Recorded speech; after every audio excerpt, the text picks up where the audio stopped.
Good morning, everyone in Business Law 2. I thought I'd put up a brief summary review of Chapter 25. Some of you have asked me to keep doing these little videos, so I thought I would put them out. Um, I think this material is a little bit easier than the commercial paper negotiable instruments that we previously covered in this class. The nature and creation of an agency is a very simple chapter. Chapter 25, I think, is very well written, and it's an important chapter, especially distinguishing between independent contractors, employer, employees, and principal and agent.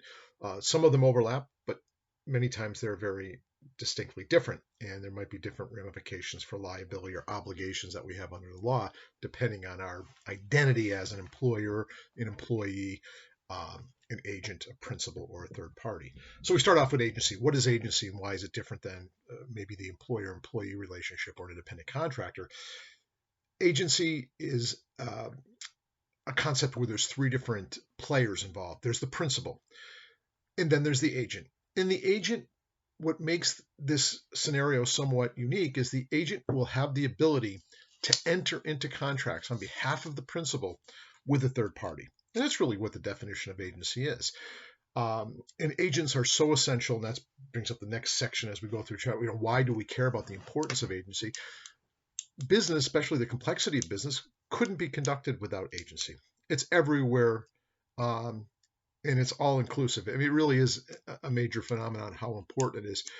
For example, a relative of mine was involved in a franchise situation, and they wasn't really a franchise as much in terms of the control. They were actually an agent to run one of the units of a large company. They had these locations throughout the United States, and they had certain authority to buy goods and sell them to third parties, to hire employees at that, what I keep calling a franchise, which I shouldn't, but at their locale, and to make payroll, to pay bills, to actually pay the rent at the location where they were renting. That's an agent. Sometimes I act as an agent, as an attorney. The agent that I usually become is what's called a special agent, where my authority is very narrow. I do it in real estate transactions when I used to do that, but sometimes I get a power of attorney to do certain actions for people because either they're away, they can't do them physically, or I've done it for family members. I've become what's called a durable power of attorney because they become incapacitated. Therefore, it needs to be durable. Usually, a power of attorney dies or is extinguished by the incapacity of the principal. But if you make it durable, it exists as long as the principal's still alive, but they're incapacitated either mentally or physically to do their affairs, and I do them on their behalf.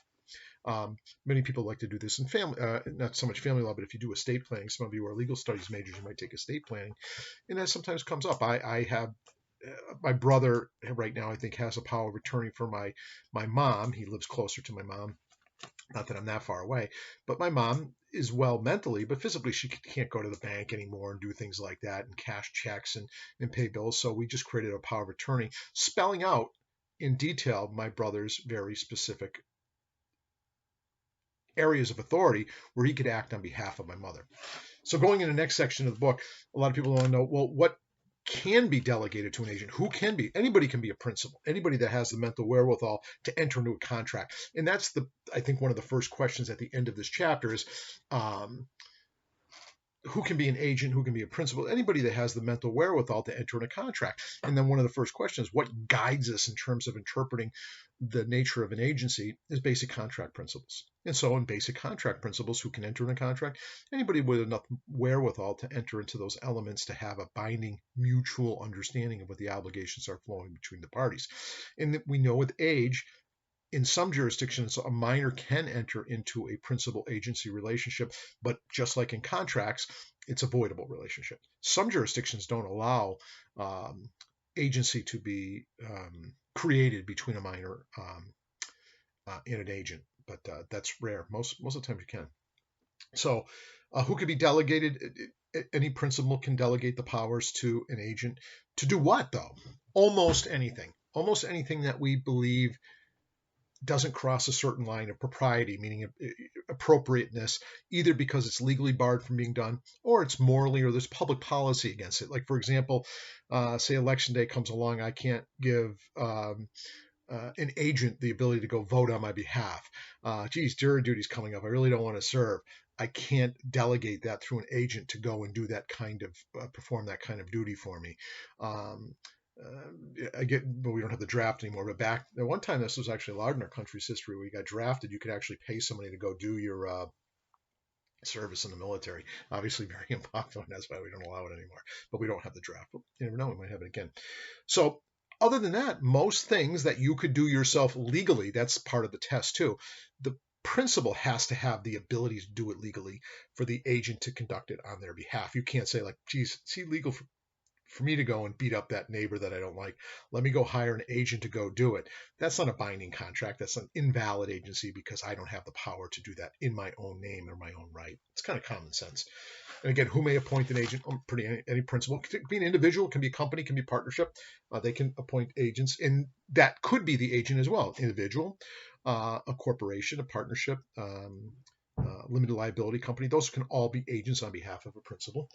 And then a classification of agents, a general agent. Usually a general agent's hired or retained to do a broad array of things on behalf of the principal. So if say I ran one of my many dreams was to own a bookstore in Martha's Vineyard, like with a gourmet coffee shop and use books and things like that. And I was thinking like, geez, how am I ever going to do that and still teach and do all these other things I do? I said, you know what? I might hire an employee, but better yet, maybe I'll hire an agent, which could be an employee in some circumstances. Agency and employment law do overlap significantly. But think about if I hired an agent to run that bookstore, that would probably be a general agent because they should be able to do all the things related to running that type of business or entity. And that gives them broad authority to hire, fire people, to buy goods, to maybe even buy insurance on the building, really broad discretion. Those are the consistent with that kind of business. And that's sometimes called customary authority as well. But customary authority goes hand in hand with what we call a general agent, broad authority to run a person's business or affairs in a certain realm or in all realms related to that principal's behaviors or needs. Special agents usually much more narrow. Special agents usually retained or put in the agency position to do a very narrow task, to sell a car for me, to sell my home perhaps, or to execute some documents at some event that I can't be at, to buy a specific set of goods for one specific purpose. The danger of this area, or the caution that you want to keep in mind, is that when you do appoint an agent, third parties may not know how much authority they have. And so sometimes when you do a power of attorney, it has to be in writing. And what's nice about that writing, it does tend to spell out all the things an agent can do. But when you spell them out, you might be hamstringing them a little bit and limiting some of the authority they might need to get done. So sometimes there's implicit authority that goes beyond those things that are listed, as long as they're consistent with the nature of the appointment. This reminds me of the Constitution, for example. In Article 1, Section 8, it gives the power of the Congress to do certain things, to raise taxes, to regulate commerce, to raise a military. All these different things are charged in the Congress. But then the Congress has passed legislation over time that seems outside the scope of those enumerated powers. And how they've been able to do it is there's a clause within the Constitution called the Necessary and Proper Clause, and that's consistent with what? Or customary authority to get the job done related to the appointment of the authority. But there's obviously ambivalence on it. There's a lot of lawsuits over it. Did the agent go too far? And now they're suing me, the principal, because the agent engaged in something that should cause liability or obligations under the contract for me. And if I try to argue they didn't have what? Either overt or explicit authority, or they didn't have customary authority, or they didn't have or ratification is going to be potentially there too. The argument would be that third party might want to sue the agent because the agent doesn't have money or resources. So they might want to sue me, the principal, who does. I might try to argue that there was no agency that gave them either overt, implied, or customary authority. And that's what the book goes over, those kinds of things.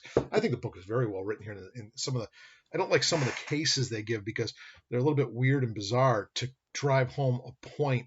And people get, I think, lost in the bizarreness of this little fact patterns that sometimes that you give.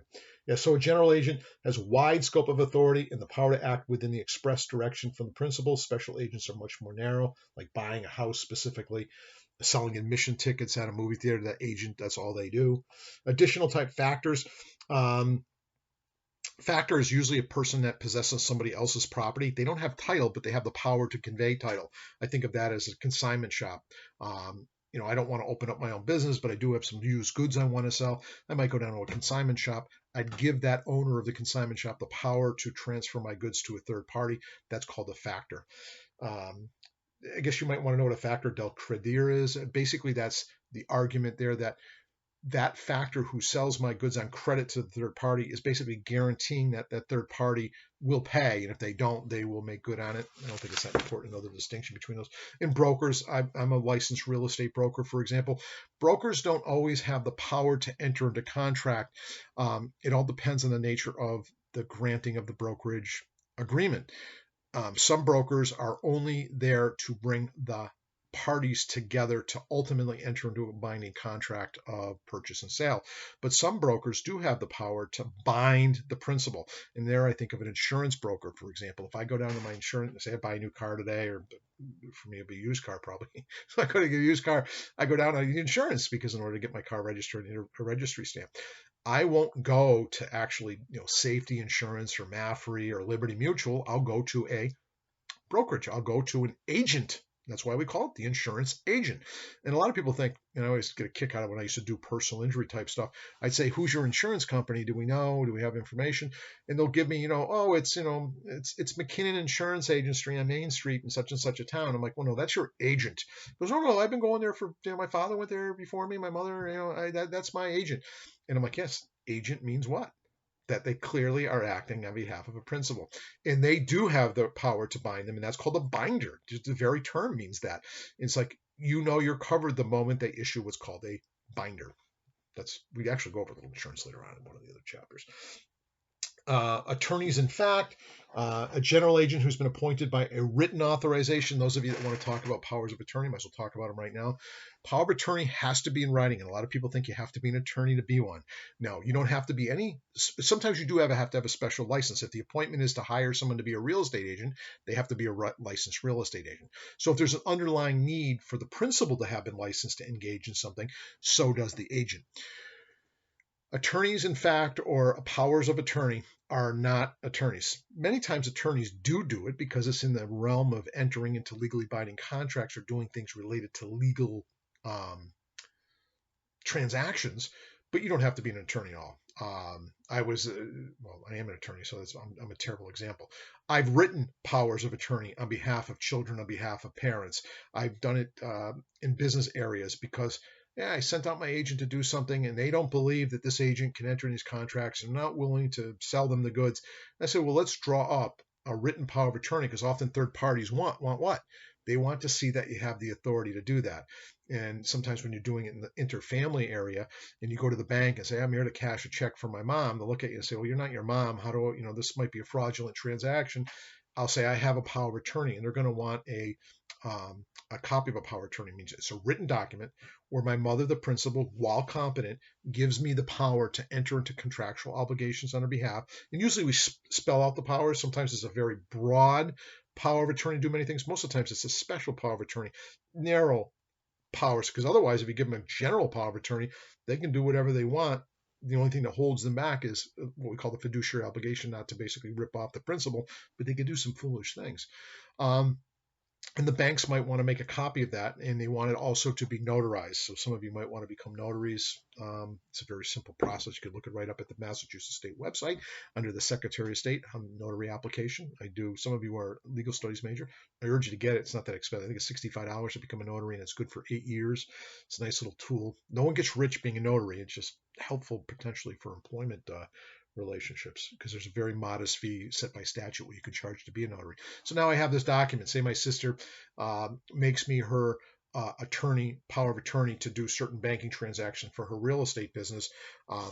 I'd meet with those third parties, and they might question, geez, does Jim really have the power to act on behalf of his sister?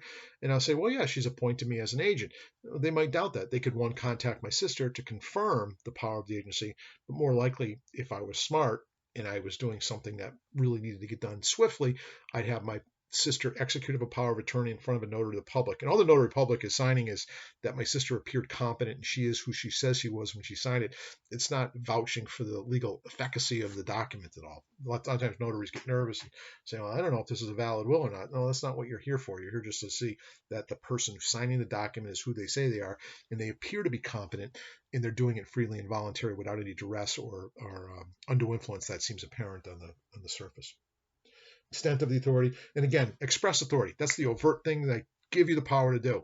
And then there's implied authority. Okay, I give you the power to run my store. I obviously give you the power to open up the shop and turn off the alarm. And obviously, if it's something that runs 24/7, example, I obviously probably have given you the power to hire employees. Were you supposed to run it 24 hours, 7 days a week by yourself? There's some things that are implicit, even though the express grant didn't mention it. Then there's always customary authority, and like that, like running a retail establishment. There's certain customary authorities that are going to be implicitly given to the agent. And then the thing I did want to stress here is when someone's trying to argue that the agent has bound some principle, it's that third party that's suing that has the burden of showing an agency relationship existed, and you show it by the circumstances. So how do we create them? One is just overt appointment. It can be oral. It's wiser to be in written form. It sometimes can be implied by behavior, but we know that it has to be in writing if the underlying contractual obligation that the agent's going to enter into under the statute of frauds would have been writing. So if the agent is there to execute a real estate contract, we know real estate contracts have to be in writing to be enforceable.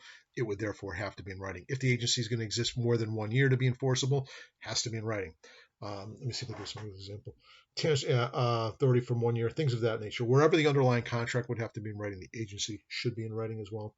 Then we know there's this other thing called ratification. Say I had a law firm and I have a bunch of people working here and some young person wants to work for the office. And I said, no, I just don't have the time or the money right now to train. And that person goes out and I don't know, to impress me, they go down to some printing company and really get some beautiful letterhead and new business cards for all the staff and things like that. And they enter into some new website. They create a website and pay some money for it to help market our law firm. And what if I come back and I look at it and I am first probably a little bit irritated that they acted as if they were representing me as an agent. But what if I really, really liked it and I was really, really pleased with it? I could do something called ratification, just like there was in other contracts. Like if you entered a contract without consent, you could ratify it later on. It's just like an avoidable contract might be able to be ratified through different mechanisms. We covered that in Business Law 1. So say this person does that, as long as what they did was legal at the time, as if I did it on my own. So if I did it at my own discretion and action, and it would have been legal and authorized under law for me to entertain those. And at the time I'm ratifying it, the third party, say, I don't know, some such and such web creator and such printing company hasn't backed out of the obligation, and there's no crime being committed, I'm not basically authorizing or ratifying a criminal behavior, I can ratify it after the fact. And there's some people who say, go do something for a company and show them how you shine, and then they'll ratify what you've done. But if they haven't, the company owes nothing. And sometimes there's a concern. I read this thing called Lawyers Weekly. It's a newspaper about cases that have happened in settlements and changes in the law. It's kind of an entertaining paper. It's written in a fashion that's very readable. It's not as technical as it sounds. But every so often you'll see this like ad in there saying attorney so-and-so no longer represents or is affiliated or has any agency powers with regard to such and such a law firm. What you have to do is sometimes when an agency is terminated, which is a later chapter, is notify the world. Otherwise, the agent may retain the power to enter into contracts that bind the principal. Very dangerous. The other one's estoppel. I love the term estoppel. All estoppel means is, it sounds terrible because it's a legal term. We don't talk like that in practical everyday life. Estoppel is this concept that we're simply stopped from denying the existence of something because of the circumstances we allow to exist. So let's go back and say I have a used car lot, and I got a buddy of mine that hangs around all the time, and I always let him wear one of the blazers that we all wear. We have a certain like blazer at our used car lot, with the emblem of our car dealership on there. And because he's my buddy, I gave him like a small office in the place just to hang out. He really has no express authority to do anything. But say one day he's hanging out and he starts selling a couple cars on my behalf, and I could either ratify what he's done because he didn't have the express authority to do it, or the other is maybe I don't want to do that at all. And I'm upset he sold these cars at a really low price and they were much higher value. I might be stopped from denying the existence of the contract because to the public, it seemed like I held this person out as a duly authorized agent to act on my behalf. And then the last one's necessity. You hire someone to do something, an emergency comes up and they have to pay certain fees for travel or repair or something like that. Necessity may bind the principal because in order for the principal to have their goals reasonably satisfied, certain emergency situations are going to mandate that the agency be enforceable. Other employment relationships. Now, this is where I think probably one of the most important parts of the chapter are, because certain liabilities won't extend to the principal if the principal has hired an independent contractor. Independent contractors don't have the power to enter into a contract on behalf of the person or the party or the company that hired them. But what they do have is a relationship where the principal hires the independent contract to do a task or set of tasks, but they don't control the independent contractor in terms of the methodology about how they're going to do the work, the specific time they're going to do the work, nor will they be micromanaged on the techniques, the processes, and the hours that they'll spend doing it.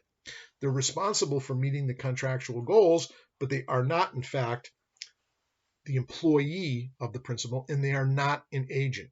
So if I hire a painter to paint my house, I might be able to contractually put down that they're going to do it between, they're going to paint my house between May 1st and May 14th, and they're going to do 2 coats. You can spell out a lot of the details, but I don't control how they're going to do it and, in what time, unless I want to get down to some very nitty gritty. But even then, they are considered independent contractors, and they can sub that job out to other contractors. It's called a subcontractor, unless I restrict the delegation of their duties.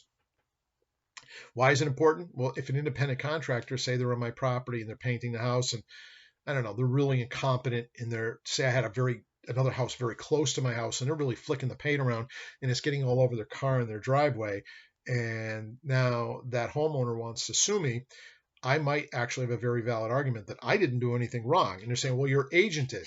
Independent contractor is not an agent of mine. They can sue the independent contractor, the painting company. They won't be able to sue me successfully unless they can prove there was an employee-employer relationship, which this is not. It's an independent contractor, and they are not a true agent. Therefore, there's no responsibility as a principal. That's why we distinguish between agencies, independent contractors, and then the last one, which confuses people, employer-employee. Why does it confuse people? Because sometimes an employee is an agent for the employer. Sometimes an employee can enter into certain contracts on behalf of the principal. A little confusing for some people. Now, why do we care about this next distinction is also about liability? Because if the employee is in the course and scope of their employment and they cause damage or loss to third parties, the principal employer will be responsible for that, unless it's outside the scope of employment. And we'll get to that in a later chapter, but it's a big issue. The other big issue is this. So how do we distinguish it? Hey, is this person an independent contractor? And a lot of people want to hire people, say you're an independent contractor, but they're controlling your hours, they're controlling the work you do, and they're like a boss, like they're a supervisor in your daily affairs at your employment. That's why we call it employment. You're actually an employee.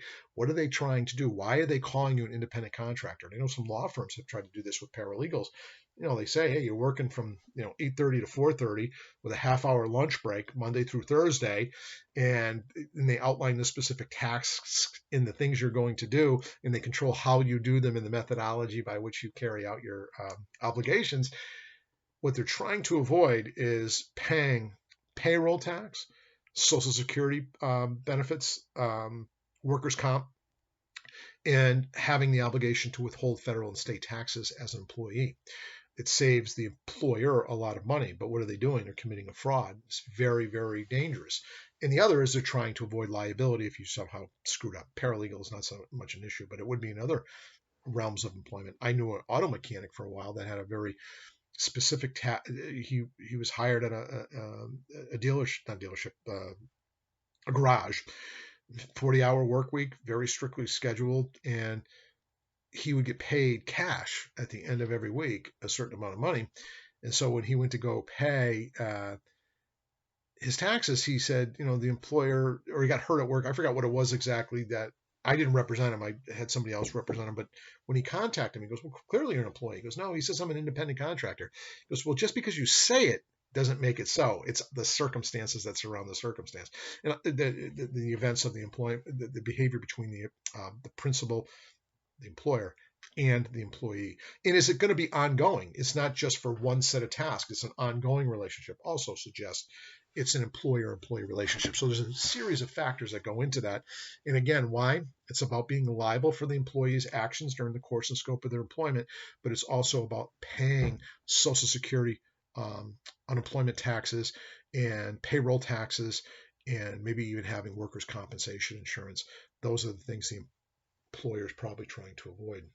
Comes up a lot in a lot of litigation over that. Little summary. Hope it was helpful. Otherwise, chapter 26, I'll probably put up in a day or two. Pretty straightforward as well. This material is very, very important, but I think it's also much more digestible and enjoyable for most of the class. I hope that's true. Be well.